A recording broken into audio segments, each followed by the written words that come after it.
Bonjour à tous, bonjour mes amis, ravi de vous retrouver. Nous allons apprendre comment utiliser Google Sheet. Nous avons cette table, analyser cette table, tableau quasi dynamique, c'est insertion, tableau quasi dynamique, choisir une nouvelle feuille, on clique sur ce, on fait renommer et on donne un nom. Donc ici, il suffit de cliquer sur trimestre, les ajouter dans les lignes, et bon, nous avons les trimestres, et puis les années dans les lignes, en rond, donc nous avons les années et les trimestres.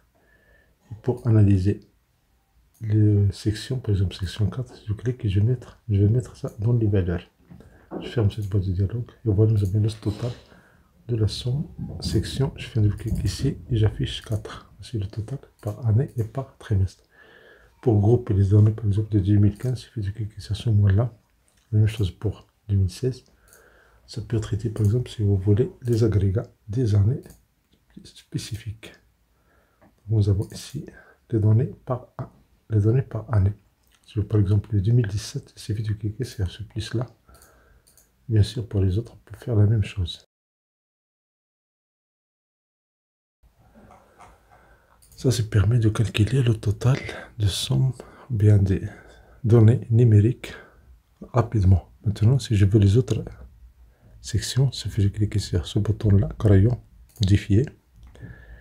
Et dans la section des valeurs, je vais ajouter ici d'autres données. Par exemple, section A, je peux le mettre au débit. J'ajoute 2. Et j'ajoute section 3. Si je ferme ce boîte de dialogue, je vais vérifier. Et voilà, j'ai la somme. Il suffit de sélectionner ces colonnes. Je fais un double clic. Et voilà les données. Pour avoir plus d'espace, vous pouvez cliquer sur ce bouton-là pour masquer les menus. Et voilà, vous avez les années, vous avez les trimestres, vous avez les sections. Mais pour les levels, on n'a pas encore ajouté les levels. Il suffit de cliquer sur modifier. Et dans les levels, vous avez les colonnes, on n'a pas encore ajouté une variable dans les colonnes. Il suffit de cliquer sur ajouter, ce bouton-là. Et par exemple, ajouter niveau. Si je ferme cette boîte de dialogue pour vérifier, et voilà, j'ai niveau, j'ai level 1, puis level 2, puis level 3, etc., etc. Et si vous voulez les grouper les deux levels, vous cliquez sur crayon. Vous pouvez enlever par exemple une variable ici.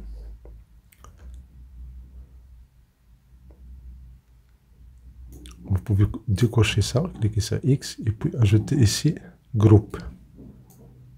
Je ferme cette boîte de dialogue. Et voilà, vous avez ici groupe A, puis groupe B, puis groupe C, groupe D et le total général. Mais comme vous voyez ici, vous avez une table assez longue. Donc on va la changer, cliquer sur modifier. On va décocher tout ça, on va la vider. Vous voyez la magie, ou bien la puissance de ce tableau dynamique, c'est l'effet, il est immédiat. Pas besoin de faire du calcul. Donc dans les lignes, on va cliquer sur ce bouton-là, on va cliquer sur grouper. Voilà, vous avez les groupes. Et puis on va ajouter encore niveau. Sinon, on peut changer l'ordre. Je commence par niveau. Et puis vous avez les groupes. Et dans les colonnes, je clique sur ajouter. Je vais ajouter ici les années. Et pour les variables, je clique, j'ajoute une section, par exemple, section numéro 1. Je ferme ce boîte de dialogue. Et voilà, j'ai les années. Il suffit de sélectionner ces colonnes, puis un double clic. La même chose pour le reste. Et voilà, le travail il est fait juste avec des simples clics. Nous avons level 1, level 2, level 3, etc., etc.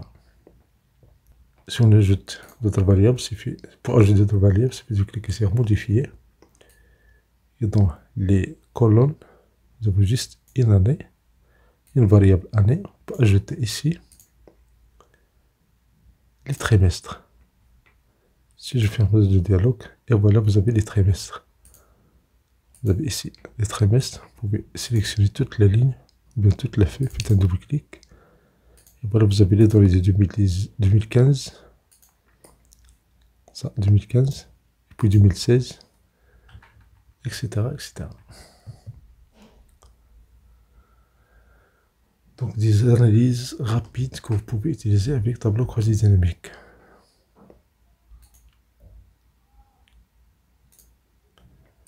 Notre essai, on clique sur ce menu là. Et pour cliquer sur ce, pour afficher les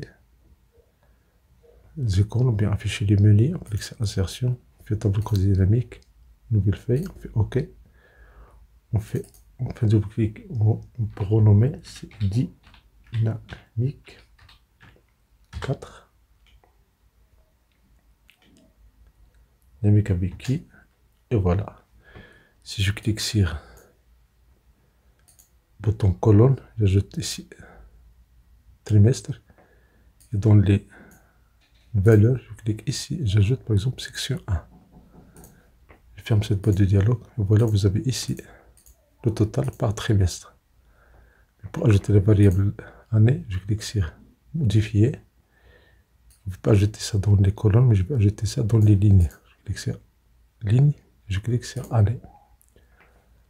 Et voilà, vous avez par magie les trimestres. Sélectionnez ces colonnes-là, faites un double-clic. La même chose pour la colonne A, faites un double-clic. Vous avez la somme de la section 1 par trimestre et par année. Si vous voulez ajouter d'autres variables, cliquez sur modifier. Vous avez année, vous cliquez sur ajouter. Vous pouvez ajouter ici par niveau. Et pour changer l'ordre, vous pouvez commencer par niveau, déplacer et vous le mettre au début. Et vous fermez cette boîte de dialogue et vous avez les données ici. Vous cliquez sur ce bouton-là pour avoir plus d'espace. Donc vous avez ici les données, vous avez les level de la colonne A, et les années de la colonne B, et le total de section 1 dans les colonnes C jusqu'à F, et le total général. Ça c'est pour section 1. Ça c'est pour la somme. Si vous voulez valeur maximale, cliquez sur ce bouton-là et vous changez la variable. Au lieu de voir la somme, vous cliquez ici. Vous pouvez choisir, par exemple, ici, average, la moyenne, ou bien la valeur maximale, ou bien la valeur minimale. Si je fais valeur minimale, je change mode de dialogue et voilà les valeurs minimales. Sinon, si je veux la moyenne, je clique sur min, je change et je choisis average. Average, c'est moyenne en anglais.